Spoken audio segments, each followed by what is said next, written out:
तो कहा मैया रुक्मणी से जो विवाह किए थे वो राक्षस विवाह था। विवाह कितने प्रकार के होते हैं? विद्वानों ने विवाह को 8 प्रकार का बताया है, लेकिन जो प्रचलन चल रहा है वो 4 प्रकार के विवाहों का चल रहा है। पहला जो विवाह है वो ब्रह्म विवाह है। ब्रह्म विवाह कैसा होता है? ब्रह्म विवाह का मतलब है जो ब्राह्मणों द्वारा वर और कन्या का गुण मिलाते हैं, मिला करके वेद मंत्रों से विधिवत विवाह कराया जाएगा, उसको ब्रह्म विवाह कहते हैं। दूसरा विवाह जो हुआ वह हुआ गंधर्व विवाह। गंधर्व विवाह में मंत्र नहीं होता, एक दूसरे को जयमाल पहना करके विवाह कर लेते हैं, जो कि इस समय प्रथाएं चल रही हैं। कलिकाल इतना ज्यादा प्रबल हो चुका है कि ब्रह्म विवाह धीरे धीरे समापन की तरफ जा रहा है और गंधर्व विवाह जो है उसमें प्रगति हो रही है।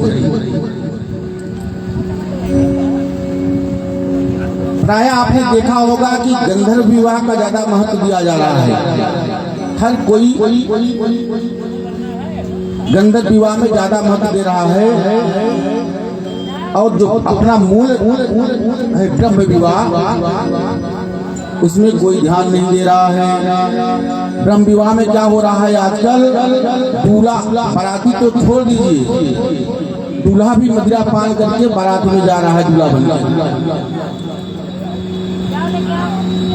बाराती तो जा ही रहे हैं मदिरा पान करके, दूल्हा भी मदिरा पान करके बारात में जा रहा है अपने स्वयं के विवाह के लिए। तभी वो विवाह कहाँ टिकेगा? 21 साल में गोविंदाय नमो नमः हो जा रहा है। तो आजकल ब्रह्म विवाह पाला हुआ, दूसरा गंधर्व विवाह। गंधर्व विवाह को ज्यादा महत्व दे रहे हैं। अब तीसरा जो कन्हैया ने माता रुक्मणी से किया राक्षस विवाह। राक्षस विवाह की कन्या की इच्छा से वर जो है हरण करके ले जाए और कन्या से विवाह कर ले, उसको राक्षस विवाह कहते हैं। पैशाचिक विवाह, चौथा जो पैशाचिक विवाह है, पैशाचिक विवाह दुर्योधन ने किया था कि कन्या के बगैर मर्जी के उसका हरण करके जबरदस्ती विवाह करना पैशाचिक विवाह होगा। तो विवाह 4 प्रकार के हैं: ब्रह्म विवाह,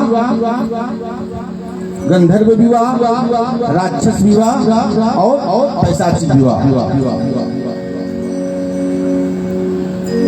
तो कन्हैया ने माता रुक्मणी से राक्षस विवाह किया। कन्हैया के राज्य